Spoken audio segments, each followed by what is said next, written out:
Ladies and gentlemen, welcome to episode number 33 of the Subscription Podcast. All right, so let's jump right into it. One of the big things that is being talked about right now is the Biden-Harris administration launching efforts to crack down on everyday headaches and hassle that wastes Americans' time and money. That's the headline from the White House on August 12th, 2 days ago. Thoughts, feedback? It's about time. So one thing that's in there, and this is what's really making the headlines, is they are claiming they are going to crack down and force subscription companies to do like one-click cancellation, just make it way easier for Americans to cancel. And here's my beef with this. First and foremost, taking a step back, Biden administration is just going through and endorsing things that the FTC is doing. So they aren't writing, it doesn't seem to be by this writing new laws or going to put anything in place right now. FTC's been working on some of these things for a while. And this is the subscription component of this is part of a bigger initiative where they say they're cracking down on the waste of time and money. Part of that is like junk fees and hidden fees built in and things that I frankly like can't stand. When I get my cable bill, it's like transaction fee and this fee and that fee. And so there are all those things. Or when you say at a hotel now, there's like 6 new fees on there. And then within this is the component of subscriptions. And to me, like this was nothing new. This is stuff we've been talking about in the industry for years of making it easier for people to cancel because when you do that, guess what? They're more likely to come back. It's crazy. At a later time. Go figure. If you set like 20 barriers to cancel your gym membership, you're like, F this. I'm never going back to that gym. But if you can cancel it and they talk to you about it and they say, hey, look, we're ready for you to come back when you want to start actually caring about your health again. Oh my gosh, sense of guilt. I'm going to go back to that gym eventually.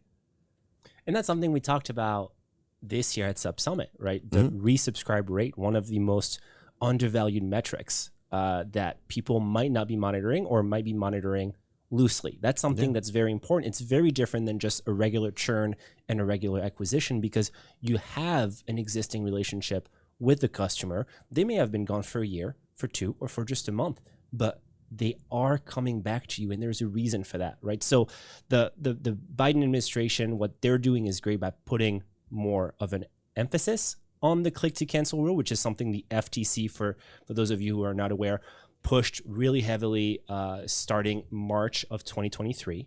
So they've been, right now, they're still looking for the public to kind of join in with some public comments on, how it's affecting their daily lives. But that proposal has been, out in the open for a long time now. Nothing is being finalized yet. And it's something to pay attention to because, like you said, if we're not taking care of our customers, they're not going to reciprocate with a relationship or with even a wish to stay with you, right? Yeah. Unless you're absolutely a necessity to them, like, for example, an insurance or something like that. But I would still look elsewhere if I can find a better alternative where I don't feel like I'm stuck. Here, on the White House's website here, one of the bullet points is making it easier to cancel subscriptions and memberships. Businesses often trick consumers into paying for subscriptions on everything from gym memberships to newspapers to cosmetics that they no longer want or didn't sign up for in the first place. I don't think that's just a generalization. It's such a generalization. I mean, Bradley, tell me the last time you signed up for something you didn't mean to sign up for. Yeah, as a subscription. Yeah, I can't remember. Well, I mean, usually it's on my iPhone, and, do you feel tricked? A thing comes up at the bottom with like an Apple Pay thing, and it tells me exactly when I'm actually paying for something. No, I don't feel tricked. Are we just buying votes with this here? Is that what's happening here? Well, I don't want to get political, but 100%. There's a reason Biden has been releasing all these endorsements in the last couple of weeks. It's because, Kamala still is his vice president. Like, it does help with voters. However, the nice thing to think about here is that it does push and help the efforts of the FTC because we do all agree that it should be easier to cancel, right? You shouldn't have to go and call customer service when you only had to click one button to subscribe, right? You shouldn't have to send a letter. Gyms especially are going to be a big target of the FTC for this because how many times or how many layers do you need to go through at a gym to cancel your membership? I don't know if you guys have tried this. Listen, I lied. I have to go in, and I hate having to go in. Exactly. No. Yeah, exactly. One time I had to forge a letter and change my wife's name on an electric bill up north at our cottage to get her out of a gym membership. Yeah. It was exhausting, but I will lie for that. because it's not worth your time. No, but here's the thing. Like, so this goes on to say the FTC has proposed a rule that, if finalized as proposed, would require companies to make it as easy to cancel a subscription service as it was to sign up for one. No kidding. Why? Like, that's okay. It should be the norm that way. Yeah. It should be the norm. I think the fear in the community out there, the way the headlines are kind of reading right now, is that it's, allowing one click cancellation, go in and cancel. And so the pushback on that from the community is, we want cancellation flow. If you're coming to cancel, let me give you an opportunity to make an offer to stay. Let me give you an opportunity to pause it. Let me give you an opportunity to hang around. I think that's all fine. Now, if this comes down, and I don't disagree with any of that, like, go ahead and put people through a couple question flow, but don't like move the button around on them while they're trying to click it and things like that, or make it deceiving. I think, part of that, if this comes down and becomes a law saying you can't do that, then think about it in the inverse way. Somebody cancels and you say, like, hey, we've canceled your subscription, but guess what? You can re-enable it right now for 3 months from now, and we'll pick it right back up. And guess what? We're also going to lock in your pricing, because if not, your pricing is going to go up when potentially when you come back. Things like that. Like, think about other ways around it. I just don't know if there should be as much fear around this as there maybe exists in the community. And I don't even know if there's fear or just more of a genuine lack of understanding. Yeah. Because like you said, right, the headline is very bold. Click to cancel rule. Make it as easy as one click to cancel. That's not what this is about. Think about your onboarding flow. Mm-hmm. No one can subscribe within one click. Yeah. That's never happened. Yeah. Right? So one, it should make you rethink your onboarding flow of like, okay, how do I want my customers to subscribe so that they feel that same trust when they decide to cancel or decide to pause? That's something to look into, right? You need to reimagine your entire customer onboarding experience to make your offboarding experience worth the trip back into your customer, with your customer relationship. So I think I don't see anything happening this year, to be very honest with you, because they've been waiting for public comments. That's what I'm keep looking for a year. Yeah. So who knows when that's going to happen? Is it a political ploy? Probably 50%. You know what I want them to do? I want them to make it so if I enter an agreement with a company, like let's say the worst company in the world, like Comcast. Hypothetically. And Comcast is going to hold me to that contract. But guess what? Along through that contract, they can raise their prices $3 or $4 a month through hidden fees and different things like that. That's what I want them to focus on fixing. Not this other little. So you want, BS what's it called? like the rent. When they keep your rent the same, right? When you've rent controlled. You want subscription controlled. I want subscription controlled. Not a bad idea. Yeah, don't or by the way, we had to raise it by $5 a month. But if I'm going to go cancel now because you raised my fee $5 a month, I can't because I'm locked into a contract with you. Quick digression, which is actually pretty interesting. They're also going after airlines. Yeah, the Department of Transportation is really looking to make it the refund policies to be the norm of like, well, here's your cash back for if your flight got canceled or if your flight got delayed. We saw it both. We experienced it with the CrowdStrike. CrowdStrike, yeah. Yeah, CrowdStrike issue. Tons of flights, Delta being one of the most. Yeah, that was more Delta's fault. You've been through hell. But that perfect example of, instead of making you go all the rounds and call customer support and, here's 15,000 miles instead of the $1,200 that you spent. That's something that also plays into factor for subscriptions because, right, we saw Alaska Airlines having a subscription, right? So it's all these little things you don't think of. The overall, I think, key takeaways, you said it perfectly at SubSummit. I'm going to poorly paraphrase it on purpose. Probably not. Subscriptions are meant to be like great friendships, not good friendships. You're supposed, with a great friend, you can go without seeing one another for 5-6 years. And when you get back together, nothing has changed. Yeah. But a good friend, if you don't see them for 2 weeks or 3 weeks, things might get a little weird. Yeah. Right. And so it's all about that great friendship that you want to create, nurture, and take to the next level when you can. Yeah. Yeah. So there's other fun things in here. We'll move on from this, but like cracking down on customer service doom loops, which I'm all for. Ensuring accountability for companies that provide bad service. I'm all for that. Taking on limitations of customer service chatbots, so I think there's some good stuff that will come from. This is just posturing. It's just, to me, this is just posturing ahead of an election, supporting something the FTC's already been working on for a while, trying to, show support for consumers. So if you've never heard of it, just don't worry about it. It's just the same thing. Yeah, and if you're deeply passionate about it, the FTC is seeking feedback on it right now, public comment, so you can go and do that and provide some feedback. You know who would probably love to get some feedback is the Pitney Bowes supply chain. I felt a transition coming on there. Yeah, I just had it in my head. Pitney Bowes, great company for logistics, is shutting down its e-commerce department. And Pitney Bowes, great friend of SubSummit, great friends of SubTA. Paul, can you kind of take us through what happened there and how it impacts the industry? Yeah, I mean, look, they've been working with their customers to transition them. It's a bit of a bummer. It's a nice option out there. They're a big company, provided some good services at good price points, but it just wasn't a focus for them in their business. And so they are shutting down that unit and they're transitioning the business out to other partners. What this means for the industry as a whole, it's going to be a little bit more challenging. You know, you're not going to be able to shop around as much. It's one big option that's going away. So price competition will be kind of stifled a little bit there. Maybe the White House can jump on board with that for a minute. You never know. But I think, you know, it's the nature of the beast. You know, things come and go. And while it was probably a profitable business unit for them, they need to operate at maximum profitability. And so it just wasn't quite there. So take me through the eye of someone who owned a subscription box or a CPG, right? Let's say you did work with Pitney Bowes and they announced that shutdown. What's your thought process? How do you align yourself to make sure nothing is poorly transitioned? Yeah, look, I mean, I would start looking at all the options out there that I'd want to consider and who's going to handle that for me. You know, am I doing international? You know, if so, do I need to go talk to a company like Ascendia?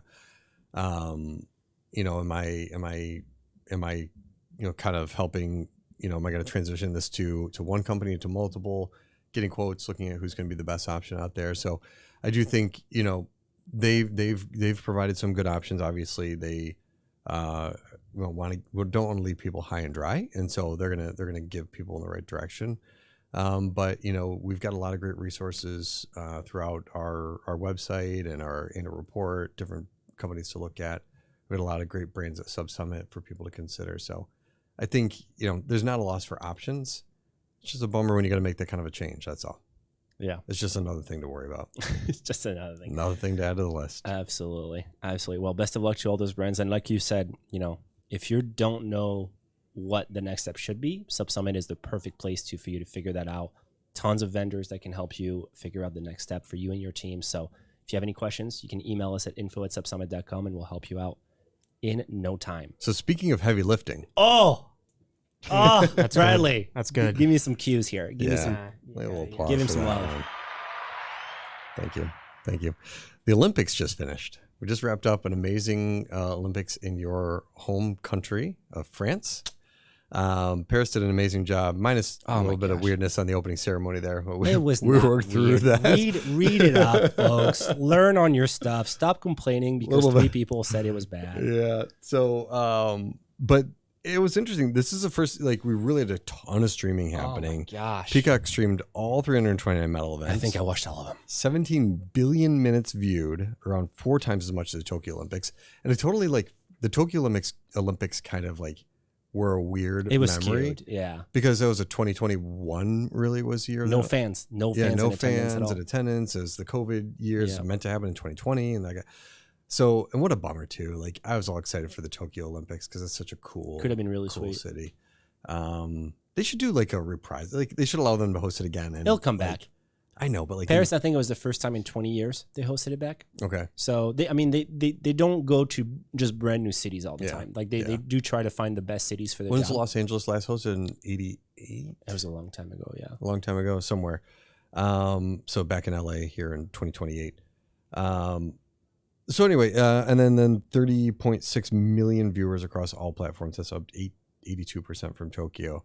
Once again, I think skewed because COVID. Yeah. People were more tuned into the TV, but sporting events really don't feel the same when you don't have the loud noises of the crowd getting into it, right? Yeah. So it may have played a part, but I do think the coverage of these Olympics were pretty exceptional. Yeah, it was cool. The opening ceremony was really cool. I didn't catch the closing ceremony, but I mean, gorgeous. So I watched. I caught most of it on Hulu. What I would do is I would turn on Hulu and you'd see like prime time in Paris, and then you'd have encore coverage. My challenge with Hulu was I wanted a menu that showed me every sport, and then I could click into it and watch it. No matter if I'm streaming, it doesn't matter what time of day it is there. It doesn't matter when it actually happened. Because like people are like, oh, the gymnastics. Oh, you're gonna watch it tonight. I don't want to tell you what happened. Like I don't care. Just tell me what happened. Also, I'm not on social media enough to know like who won or who didn't. Yeah. I just want to press play and see. Just want to have a good time. Then. Was Peacock like that? Tell me about the experience on Peacock. Peacock did, for the first time streaming, such a global event. I think it was like a 8 out of 10. It did have the options of showing you every single sport that's and I paid for played. Peacock. I don't know why I didn't do that. I don't know why I didn't check it out. Hulu's my default though. I should have texted you. But no, Peacock, you had all these sports you could watch. And then, they had 3 categories. I think it was can't miss live events, for you, and then something else about the Olympics. What I loved about Peacock is they introduced what's called the Gold Zone, which was a 10-hour-a-day coverage of every gold medal contest. Oh. So it was very much like the NFL Red Zone, but they just transitioned it to the Olympics. Scott Hansen was hosting it, the same person. It's genius, right? Yeah. You had three broadcasters taking shifts throughout the day. Yeah. So they kept the energy alive. Wow. And it was just, when I say it, like, I'm terribly sorry to be telling you this. Like, my work just went from 90% productivity to like a 10% on a good day. I felt it. It's okay. Yeah. I felt it. When you didn't respond on Slack for 3 days straight, I was like, when I woke up in the morning at 7 a.m. and you watched 30 sports in about 30 minutes. Wow. And you're like, we're going to take you here where there is an action. We're going to take you there. The couple things that I thought could be better, there was no personalization element. What I wish Peacock did, for example, is a week ahead of the Olympics. Hey, we know you're about to watch the Olympics somehow. 1, make sure to tune on Peacock. Gold Zone is coming up. 2, what sport are you most interested in watching? Click this, click this, click that. Yeah. Then when I log on to Peacock during the Olympics, your selection or your playlist, right? And it's like, maybe it's automatically added to your stuff because you can add stuff on, to your playlist on Peacock, add to my stuff. That would have been great because then I don't have to remember when and who's playing. I have the whole calendar of what I wanted to watch. And you can, like you said, it doesn't matter the time. You can show me live or you can show me the replays. Yeah. And so that was a big thing. The other thing that I probably disliked the most was the commercials. Ooh. There was no reason for, I'm paying for streaming. Commercials. Don't give me commercials. You really shouldn't. No. Be. During the opening ceremony. Are you not paying for the?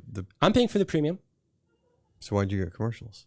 Because for some reason they would just go to commercial. And I was very confused because you're on a streaming platform. Because it's a broadcast from NBC. Yeah. They're just taking the broadcast. And like, here it is. And even on the Gold Zone, there were commercials. And I'm like, dude, if I'm paying for a streaming service. I think sometimes they sneak them in. Like Hulu, I pay for ad-free Hulu, and then I still see ads. 100%. And that's not okay. That's where that feels deceptive. I don't know what to do, and I just give up. And I just I'll just flip on my phone while I watch these ads just play in the background. But like, why not go to another sport? You're telling me there's 40 sports playing at the same time, but you have to go to a commercial. You can show me one exciting moment that's happening somewhere or a replay of something. The opening ceremony, Peacock made a big deal of you can rewatch it live, at 7 p.m. U.S. time instead of the 3 p.m. thing. And they still kept the commercials in there. Yeah. I'm like, dude. Well, you got to make your money somehow. Play the whole thing. I don't think the Olympics are cheap to license. Probably not. But you got how many more views, how many more people engaged. And, I think it was really well executed. You can always do better, but for the first time streaming something, it definitely got me my value. I was like, I would pay for Peacock, every year if I get that return on investment from just watching something because the coverage was phenomenal. So Bradley, how did you tune into the Olympics much? Not as much as my roommates did, but I did check out kind of how it was on NBC's website on the computer, which I was interested in because I feel like it's mostly phone or TV or whatever. Computer was great, actually. It had it listed. It was probably the best, interface. And there's more you can do with the computer because you got a mouse and keyboard and stuff like that. But yeah, no, the interface of it was great. And you could really see just list view of everything going on. That's sweet. And so, yeah, I checked that out. And I was really impressed by that. So, that was the biggest thing that stood out to me. The rest of it, I was kind of following highlights, so I'm not the best to go towards, but website was good. So interesting. Yeah.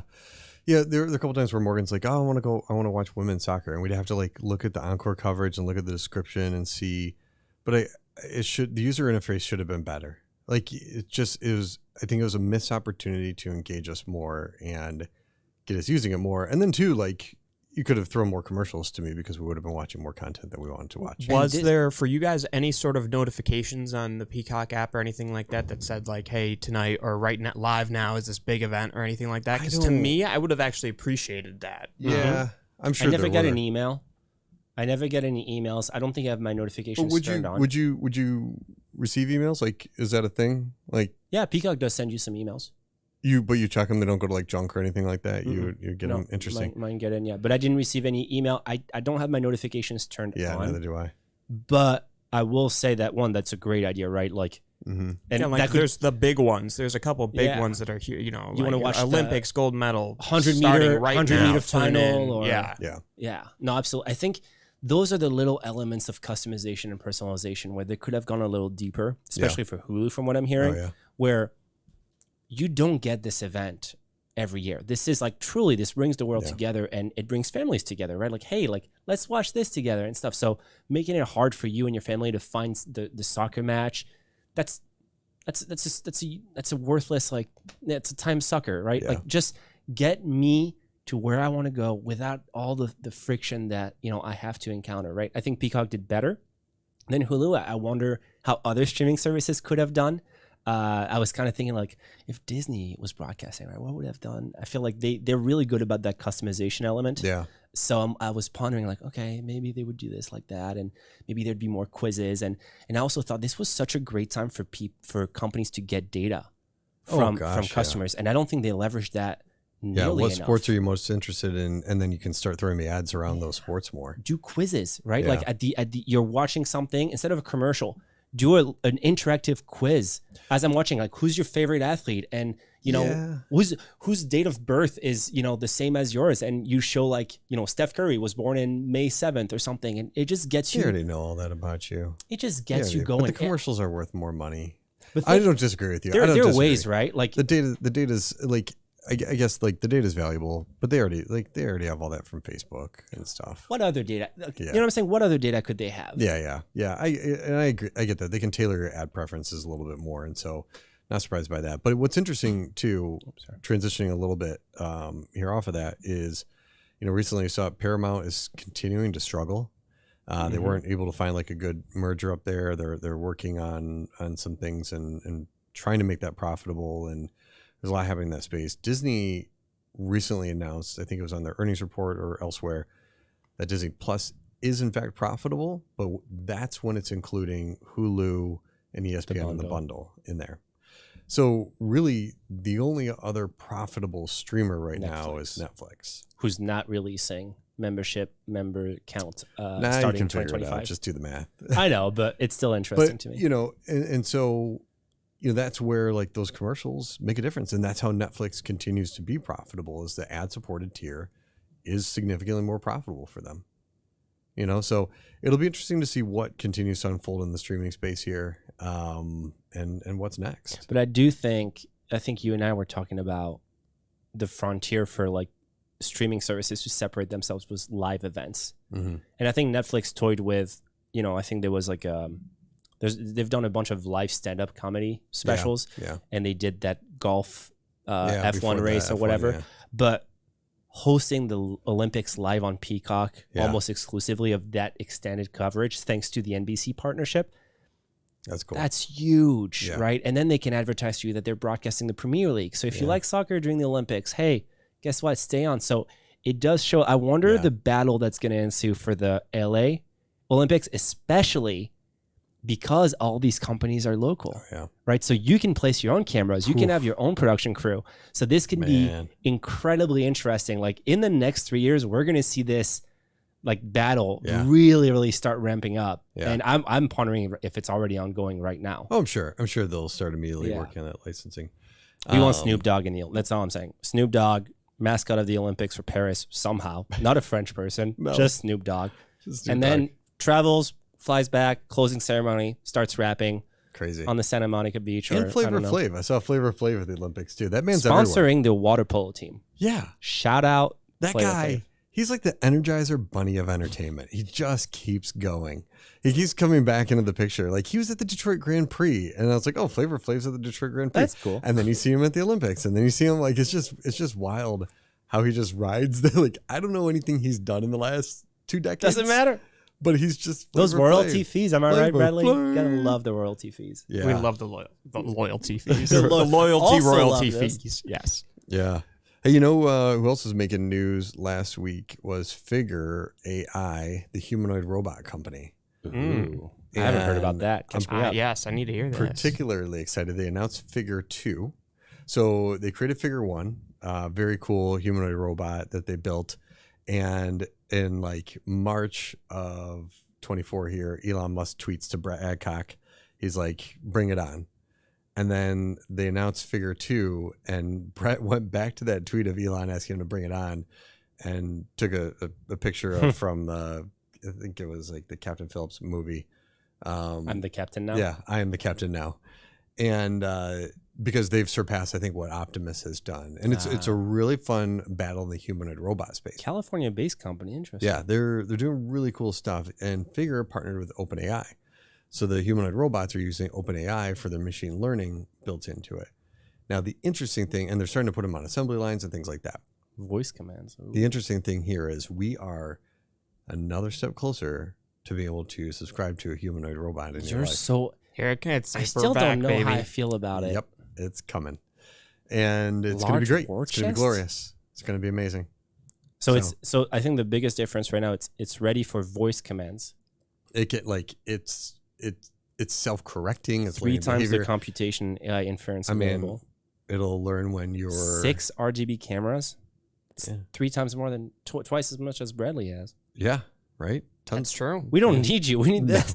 No, I'm We just just kidding. need the robots. The humanoid robots, man. Like I'm telling you, it's Carrying up to 25 kilograms, 55 pounds. Pff, well. I'm safe. Yeah, give it a minute.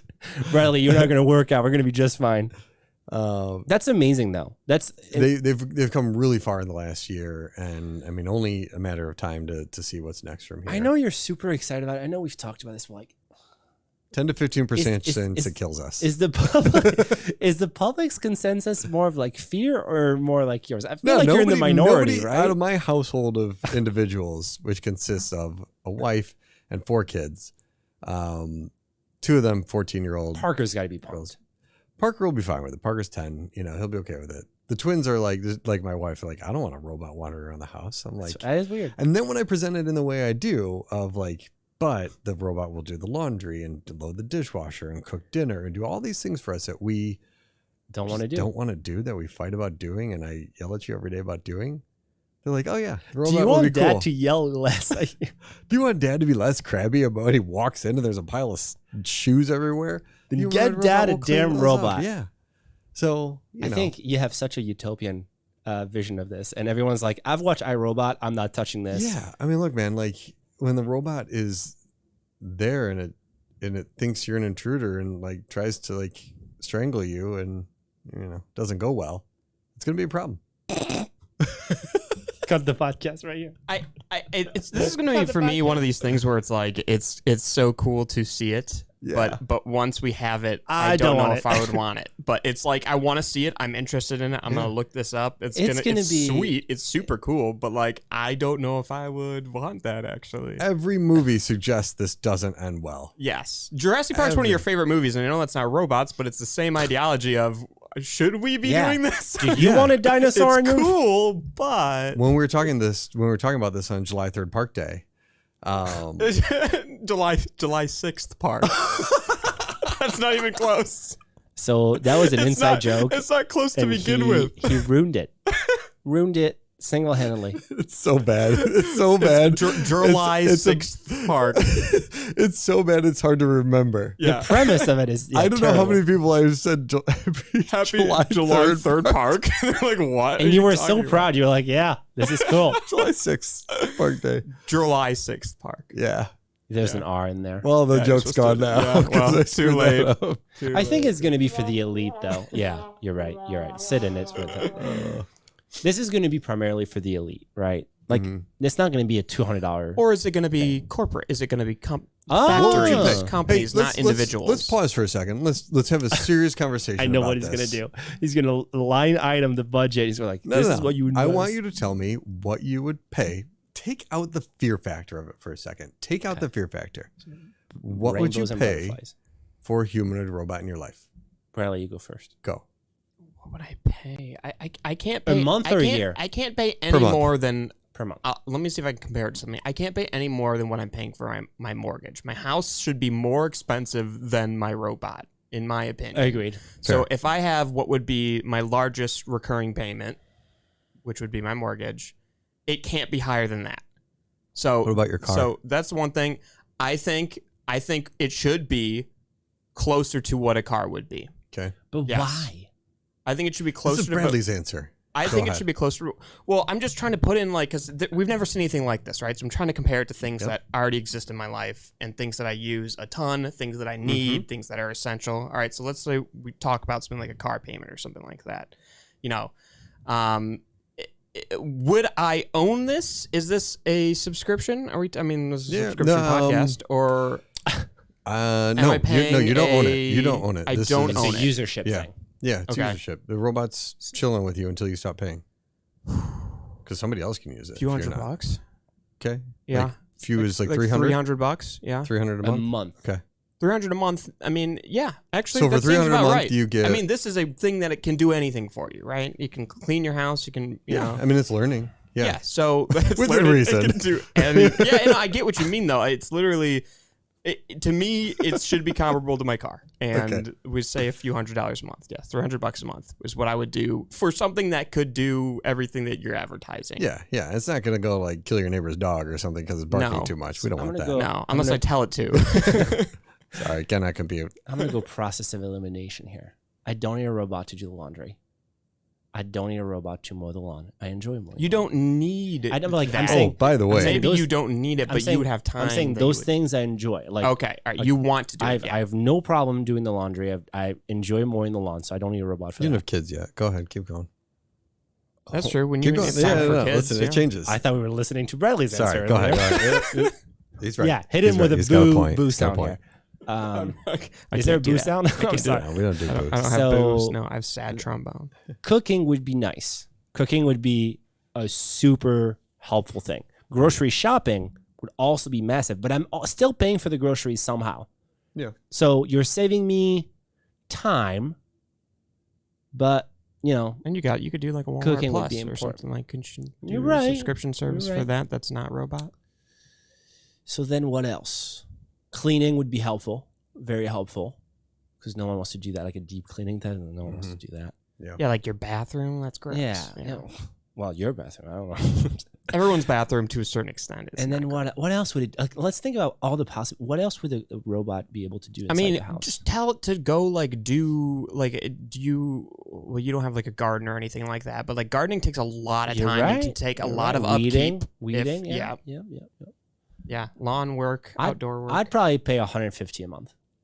Okay, so that's half it would do for me. However, he is also describing half the things that I would take it to. Because they would do That's like fair. laundry and all that stuff. And I maybe- would tell it to do that. So maybe you'd have like tiers for the robot. Like the robot has only certain like. So that's an interesting point. And actually, one of the things I started thinking about, like one of the things that's on my list to get in the next 2 years is one of those like Yarbo Dude, I'll mow the lawn. devices. Give me the money. I'll mow the lawn. An automatic that is lawnmower, interesting. which it We've has an talked about this in the attachment. podcast It has before. an attachment and can do snow blowing as well. I would do Current that. costs on that is still higher than I pay annually for snow plowing and lawn mowing. Do you mind sharing how much you pay for that? Well, I don't pay for snow plowing anymore because I have 4 kids now and they can sufficiently moving, shovel now. yeah. But that was $500 this season.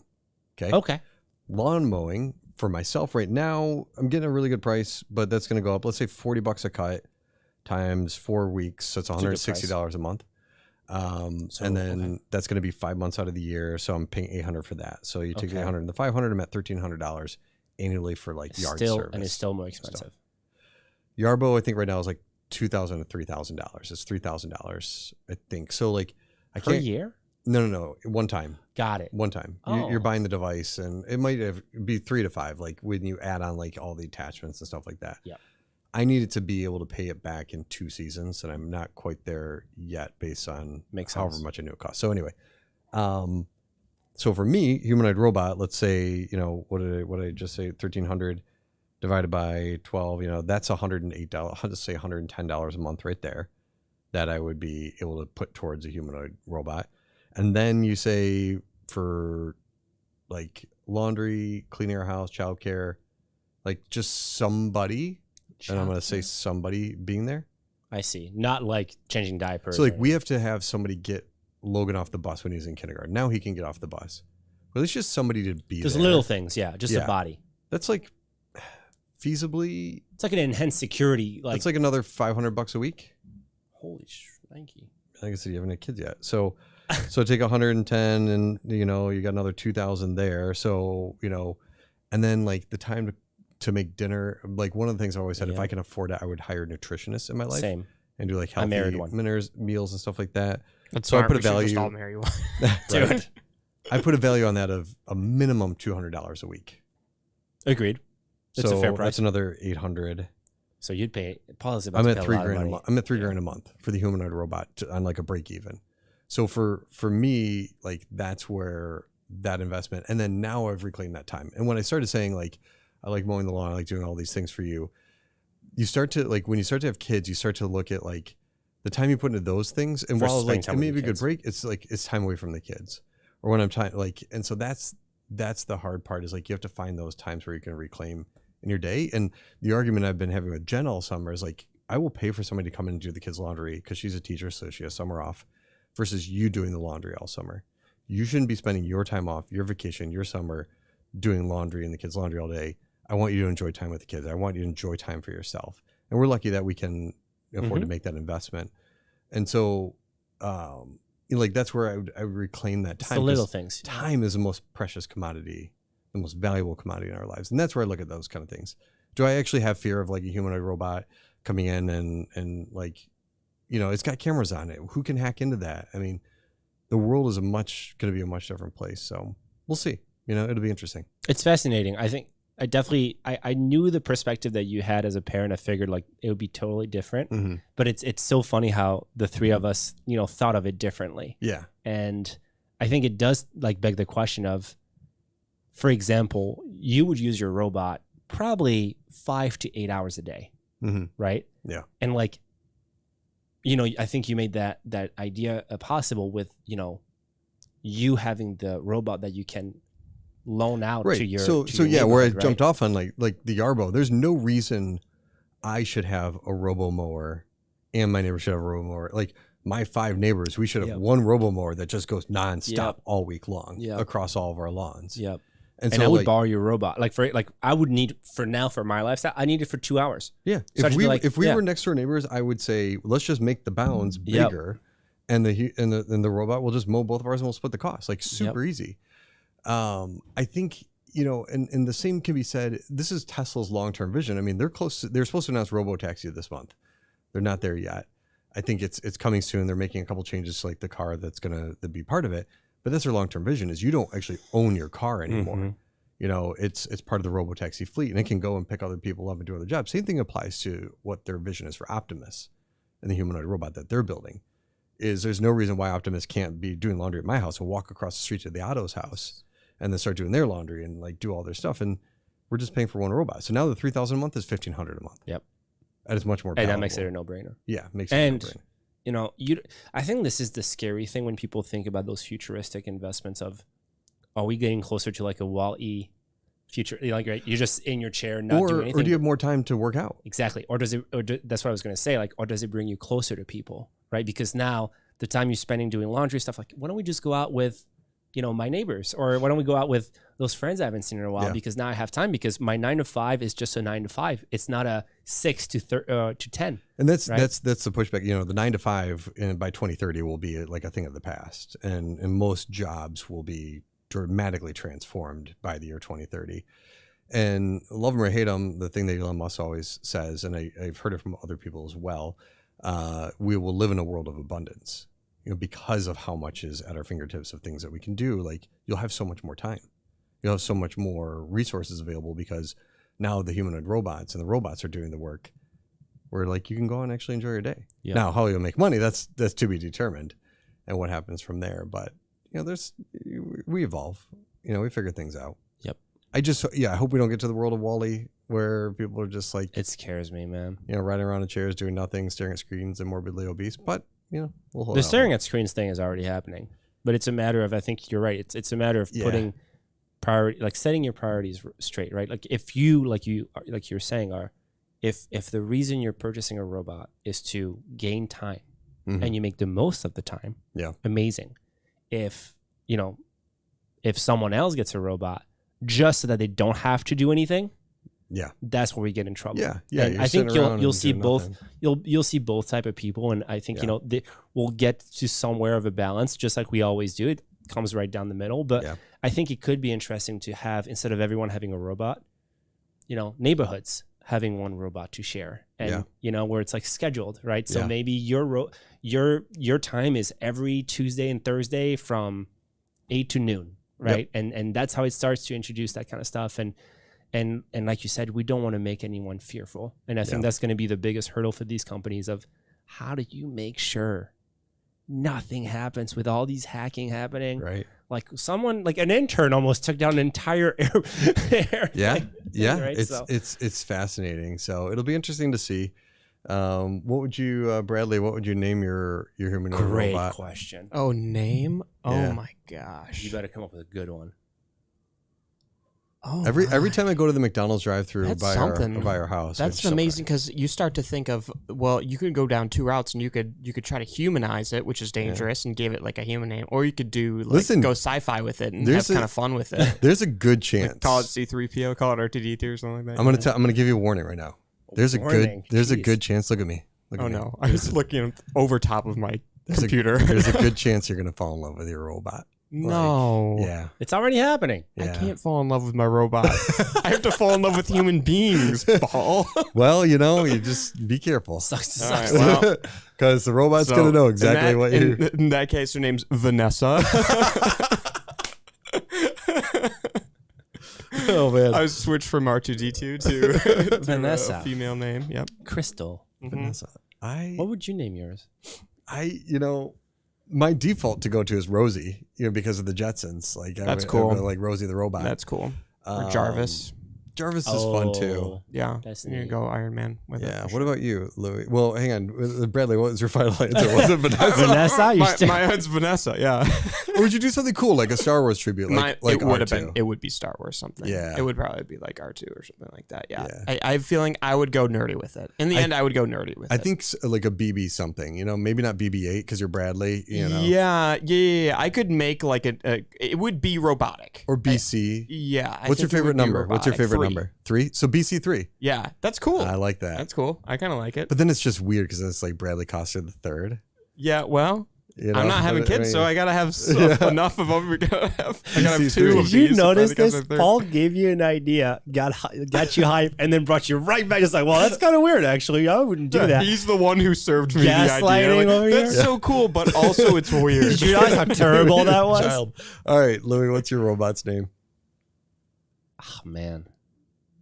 I want to go with like the Terminator or something like aggressive. Jenna 2. No. Louis, I've been wondering why you call me the Terminator. Should I be terminating anything?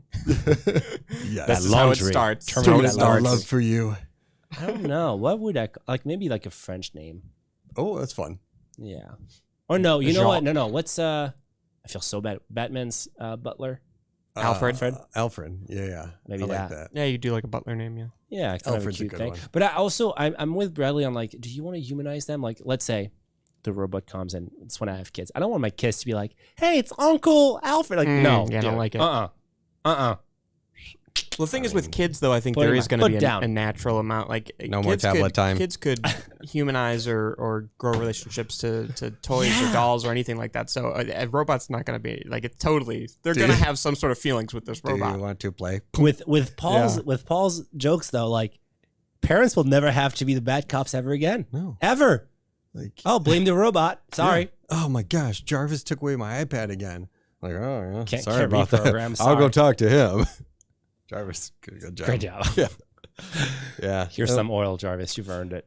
Look, this was a good podcast. Lots of fun stuff here. It's great to be back in the seat. We took a long hiatus for SubSummit because we were busy with that. We had to bring the community together. Yeah. It was a great event. Lots of fun. Amazing speakers. Amazing knowledge. A great subscription podcast we recorded on stage. Oh, sorry. No, we didn't do that. We didn't. I know. We got so busy, so distracted with things. We learned a lot. Like we learned a lot at SubSummit this year. We did table talks for the first time. So I think it was like 5 to 8 individuals per table and talking about common themes. Yep. We found that was really well received. We're going to double down on that next year. The hosted meetings, again, a great way to get to SubSummit for little to no cost. For merchants. With the reimbursement there. And very productive meetings. Super productive. Like, a lot of people look at those are like, oh, it's going to feel like timeshare. I come out there, you're going to pay me to come out, but I got to sit and listen to these sales pitches. But they were valuable. They're valuable for most people in terms of like meeting new people, learning new things, hearing about solutions. So on the flip side, the suppliers that purchase those meetings and are part of that program also saw great value in it because of the way the software works. Yeah, exactly. When you only allow a meeting to happen when both parties request to meet one another, you're bound to have a good conversation. Yeah. Right. Yeah. It's about making the most out of it, keeping an open mind. And then we saw an incredible women in subscription event. Oh gosh, yeah, on that the was expo hall. Really well received. Great feedback. Learned some lessons. I had high hopes for the studio stage where it was positioned. Clashed a little bit with the hosted meeting, so we're going to make some changes to that next year. I'm not too proud to admit defeat in some ideas and things that we tried there. Areas of opportunity. But the stage was just so cool. I love the stage was sick. Yeah. Stage was sick. Sweet video wall back. I'm going to do video walls everywhere next year. So sounds like a lot of work for me. No, I agree. Video walls are sick. So yes, do it. Yeah. Do it. So that some was incredible speakers, incredible expo hall and great energy. An amazing Cube Awards show. Thanks to our friends at BR Williams, a great pitch competition with our friends at Recharge. It was everything we would have hoped for, and I think it really got us started to think like, all right, how do we make this the best event possible for next year? And we're already trending in the right direction. That's always the goal. The goal is to continue to make it even better. And I think sometimes you get in like, oh, we did this, it worked well last year, let's do this again, but we have to constantly be innovating. And so we're always going to be working to do better. There's some things, a couple pieces of content we're going to extend the length on next year, go a little bit deeper on some topics. And so always trying to provide value and help at as many people as we can. That's the goal. So we'll keep doing that. I think this is a great episode. And any final thoughts or feedback, anything I missed in here? We'll do name that subscription another time. Yeah, I feel like we've run pretty long today. Bradley, did you even have one? I did. But it's okay. We named Figure. No, named it's Figure fair. AI. Yeah. Unless no. Let's do this. If we can get a first guess, or if we one guess or nothing. Okay, one or nothing. Yeah, one or nothing. Oh. Hail Mary. No, 3 clues only. And if we don't get it, then we save it for next time. Okay, 3 clues. No okay, intro. Just here we go. I'm not even gonna do the intro. Here we go. We're gonna go as fast as we can. Launched in 2014, over 100 million subscribers as of February 1st, 2024. I'm sorry, what? It's a big girl. Global market for this product was valued at $38.8 billion in 2022. It's a streamer. 2014? It's a streamer. It's nobody but a streamer. Launched in 2014. Or Walmart Plus or Amazon. Walmart Go Plus ahead, was keep going. What's the third clue? That was the third. Well, I did launch in 2014 over. Okay, you we can't can do say the okay, 13. Okay, 13. It's $13.99 a month. So that's a really big clue. That's like a set 2 clue. It's not Netflix. It's not Peacock. It's currently $13.99. Disney Plus. No. Okay. Walmart Plus. No. Spotify. No.